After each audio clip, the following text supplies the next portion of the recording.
Filipino-American banker, a motivational speaker, and a best-selling author. She is Marie-Claire Lim Moore. Now, her first book, Don't Forget the Soap, is a memoir where she shares lessons she gained from her family, friends, and colleagues. She joins us this morning to talk about her latest book, Don't Forget the Parsley, plus how she empowers other women in the corporate world. Good morning and welcome, Claire. Thank you. Good morning to you. Thanks for joining us. I think they gave me this interview because parsley and ginger may work together. Well, that works. All right, I've been thinking about that since last night. No, but welcome to Mornings at ANC. Welcome back to the Philippines. Thank you. Right? And I guess I want to congratulate first on, of course, on Don't Forget the Parsley. Yes. This is your second book. It is. And you know, Don't Forget the Soap to Don't Forget the Parsley. This is really your way of sharing your lessons you learned from your mom, your experiences as a mom now, your accomplishments, and how you got to where you are in the corporate world. Sure. Yes, and I think also how my Filipino culture and background has really influenced many aspects of my life. So kind of tying that in and at the same time building that into a family memoir has been very special to me. Well, that's great. And you know, I mean, I was browsing through the book and can very much relate to the different chapters that are in there. Let's go back to kind of where it all started. Sure. And maybe a little bit of the family story there. So your family moved to Vancouver at an early age. No, Yes. You were born in Vancouver. So I was born in Vancouver. My parents immigrated from the Philippines and then spent the early part of my childhood there before moving to New York at the age of 12. So my father was in real estate. My mother is an artist by trade, but she took a job as an early childhood teacher, and they've both been so influential, you know, on my life until now. Now, you were telling me that when you were young, you already kind of knew, or maybe not so young, but you know, there was a point when you said, hey, these are really interesting lessons for my mom, and interesting ways that she is teaching me, you know, life's lessons, as well as your dad, but you knew at a certain point that you wanted to make it into a book. Yes, I think just how valuable all of this was, and the metaphors used, whether they were soap, or parsley, and parsley really being a metaphor for adding color to your life and living your best life, and those kinds of things I think you can take for granted after a while. So they're just good reminders that have been sprinkled throughout my life that I wanted to share. Well, they were very successful reminders because at a young, I mean, you've very much accomplished in what you do.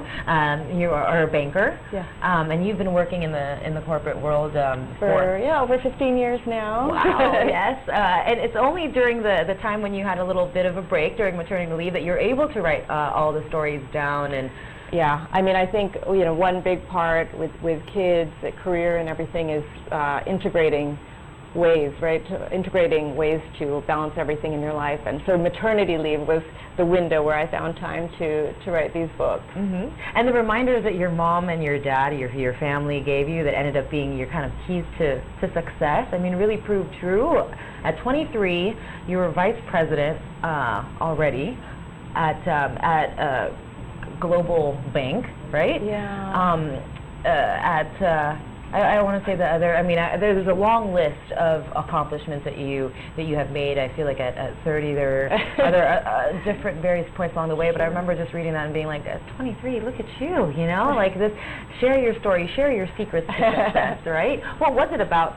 What was it about these Filipino lessons, these stories that you use that were really kind of your keys to success? Yeah, well, I think just really realizing that no matter who you are or at what stage you are, if you are living your best life, and if you appreciate, you know, everything, all of your blessings, if you can appreciate your roots, these are keys to living a positive and successful life. Well, then let's go through one by one. All right. So you talked about Don't Forget the Parsley and Don't Forget the Soap. These are metaphors for kind of adding. Sure. I mean, adding color to your life. So, you know, Don't Forget the Parsley was just something my mother would say when we were about to set the table for a meal.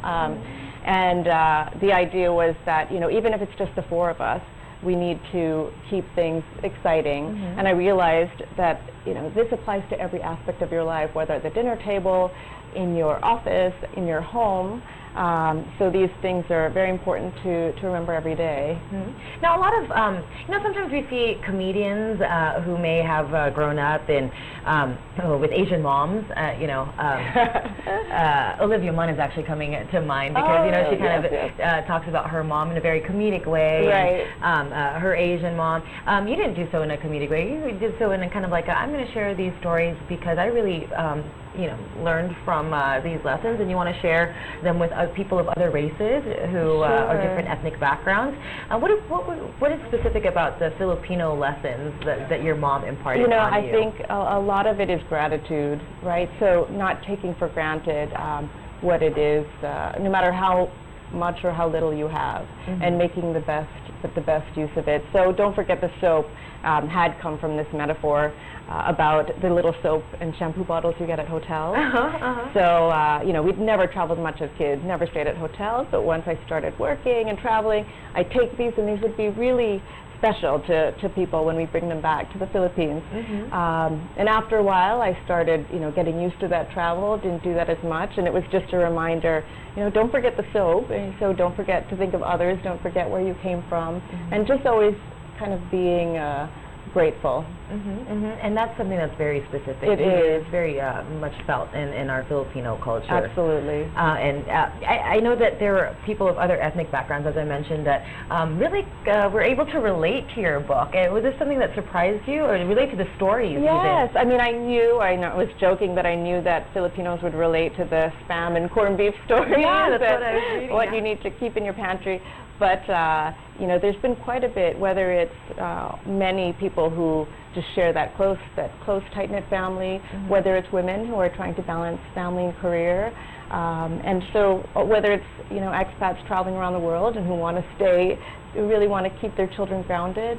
So many aspects, which have been a delightful surprise. Now, when you travel around the world and people kind of see, what were the stories that were most relatable, I guess? The stories that you share, stories from the book? Yeah, I mean, I think when it comes to especially living abroad, and this can be living abroad as my parents were, as new immigrants, but just you want to keep ties, to home.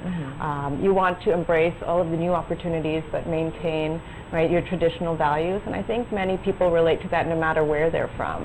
And then now you kind of are taking that because your family has moved from, New York, from the West, and you guys are now based back here in Asia. Correct. And so, it's quite a different, the expat experience is different from the new immigrant experience that my parents had and that we had, but just want to maintain a lot of those traditions as well. And I think the groundedness and the positive attitude that comes with that is very important. So I hope to pass that to my kids as well. Well, let's talk about women empowerment. This is a theme that I'm very much interested in.